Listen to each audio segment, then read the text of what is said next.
Hanya pertaruhan pertama Pinten. Bagaimana Pak Ustadz mencoba menyentuh hati atau perasaan jemaah selama ceramah? Untuk mengambil hati, ya memang kita punya trik sih sebetulnya namanya, ada triknya. Sebagai triknya mungkin istilahnya, kalau istilah kita mah dari hati ke hati, face to face. Dan alhamdulillah saya pun secara pribadi pada waktu belajar baik secara formal atau tapi belajar non formal pernah belajar psikologi antar kita, membaca hati seseorang. Taduka ayeuna di perkuliahan ayeuna dipelajari itu masalah eta. Jadi abdi oge kadang-kadang sok membaca eta heula. Nah, ketika ada orang misalkan berhadapan dengan kita, kita bisa membaca diri, membaca hati mereka dengan psikologi itu. Nah, kemana arah dan tujuan keinginan dia, kita harus pahami dulu.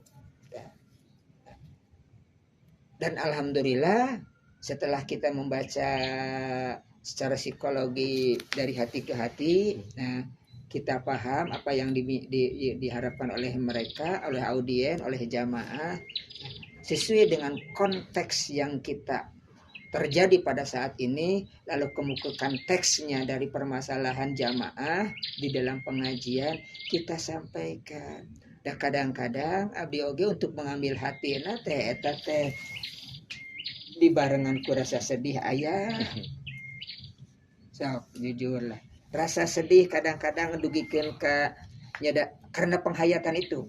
karena dalamnya lah panginten adul oge nya Lukman katingali sering mungkin ketika abdi di atas mimbarnya, kadang-kadang abdi gesok ketika teks yang disampaikan akan mengambil hati saya, abdi kadang-kadang sok dumareda di dinya. Kan mungkin abdi kudu nangis di atas mimbar mana gitu nya. Nah, tapi ada saatnya abdi keras menyampaikannya gitu. Tah eta salah satu trik karena panggilan hati diterima oleh audiens seperti itu.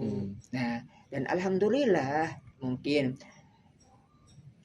penyampaian dari hati ke hati disesuaikan dengan gaya bicara, intonasi.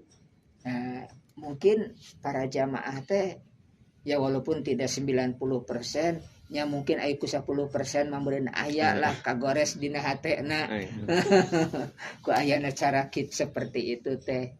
Itu sebagai pengambilan hati gitu. Cara pinten ya. Terus kayaknya pertaruhan selanjutnya apakah Pak Ustadz sering menggunakan kisah-kisah inspiratif, pengalaman pribadi atau cerita lain yang menyentuh? Justru itu sangat banyak. Ya kalian anda gimana sering lah ketika abdi menyampaikan di atas mimbar, kan abdi sering adugikan kisah-kisah zaman baik pada zaman para nabi, baik pada zaman para ulama, itu disampaikan. Itu inspirasi natidinya sering kan abdi. Justru itu mah menjadi salah satu andalan abdi ketika menyampaikan. Dan insya Allah yang saya sampaikan itu adalah memiliki sumber yang jelas gitu, ada kisahnya, ada kitabnya, ada keterangannya. Berarti sering berarti ya Pak Ustadz? Sangat sering itu, sangat sering itu. Terus pengen kayak pertanyaan selanjutnya, bagaimana reaksi emosional jamaah selama dan setelah ceramah berlangsung? Apakah biasanya terlihat tersentuh, termotivasi, atau mungkin merasa terharu? Justru ini yang paling pertanyaan yang sangat berat. Karena saya pun tidak bisa membaca, tidak bisa membaca, tidak bisa menilai apakah ada dampak setelah disampaikan itu teh.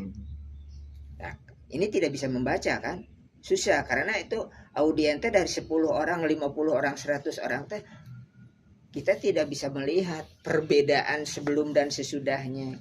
Yang jelas secara pribadi Ya, wallahu alam sih masalah kemerdekaan nama secara pribadi ketika kita menyampaikan di dimanapun tempatnya, nah ada satu dua orang yang kadang-kadang walaupun tidak setiap gitunya, ada di antaranya di hari-hari berikutnya mereka merasa terngiang-ngiang, terdampak gitu. Walaupun misalnya ada perubahan, Ustadz cenah abdi teka pungkul waktu pengawasan di Pak Ustadz anu suka ada yang cerita seperti itu, berarti masih kena dina telingana teh masih ada.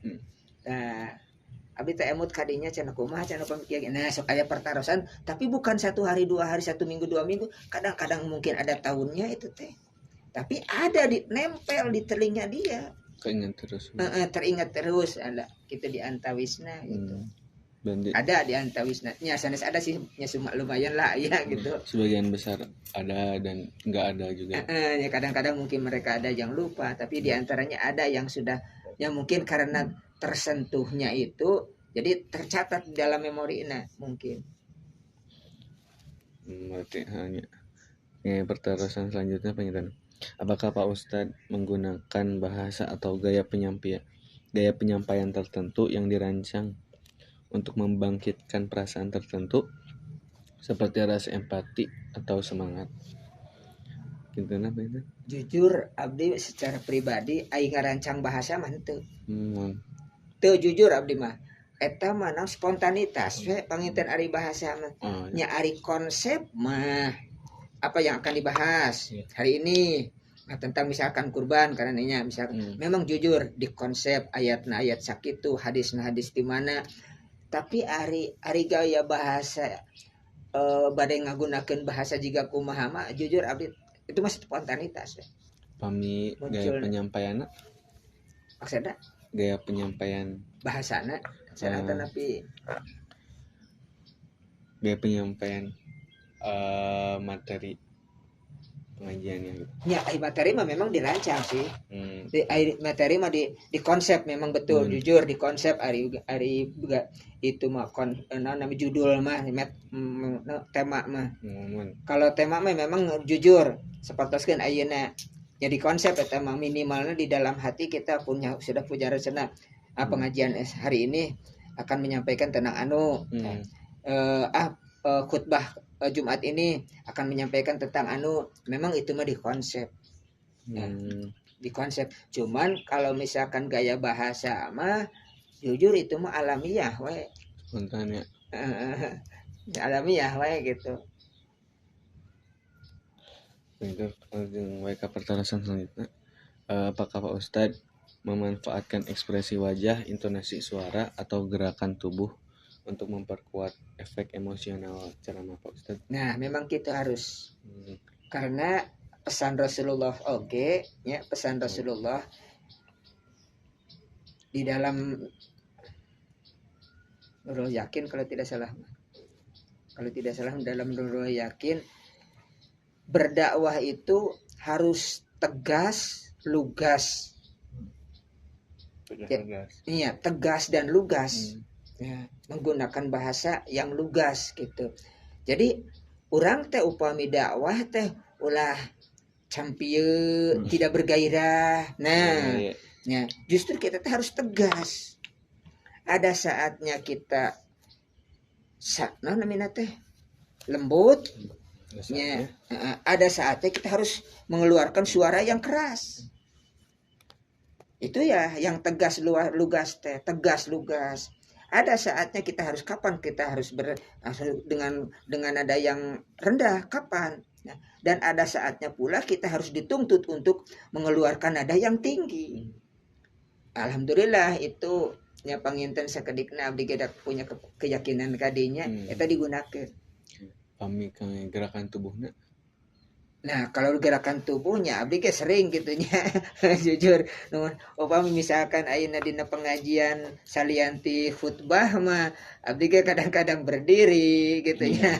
Kadang-kadang nya kumalah komunikasinya gitu, komunikasi dua arah gitunya. Dina pengajian ibu-ibu bapak-bapak komunikasi dua arah.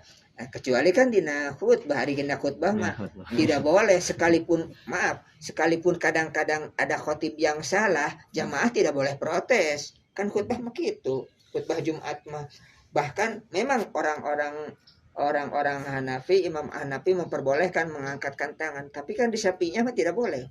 Ketika khutbah Jumat menurut Syafi'iyah sampai ngadoa ge ulah kieu kan. Numut Syafi'iyah mah ulah nembikeun ka ngangkatkeun panang cicing we kudu kieu. Nya memang ari di Hanafiyah mah pepeta gitu boleh. Numutkeun Imam Hanafi mah. Tapi bagi Syafi'iyah mah maaf, awas. Teu kenging ngangkatkeun panangan. Sekalipun sedang berdoa ulah kieu tadi na khutbah Jumat mah. Jadi masalah eta mah nya abdi panginten dina dakwah-dakwah tanapi dina menyampaikan materi yang lainnya nya jujur abdi komunikasi dua arah, bahkan ada saatnya berdiri, kita memperagakan sholat ya peragakan dengan berdiri, misalkan sujud ya kita melaksanakan sujud, ada waktunya gitu diantawisnya. Berarti Pak Ustadz memanfaatkan semuanya kayak ekspresi wajah, intonasi sama gerakan. Betulnya itu mah insya Allah lah mudah-mudahan gitu. Dan memang nyapan nyatos tararang lah penginten modal kalau ya mah Lukman makan sering lah hadir di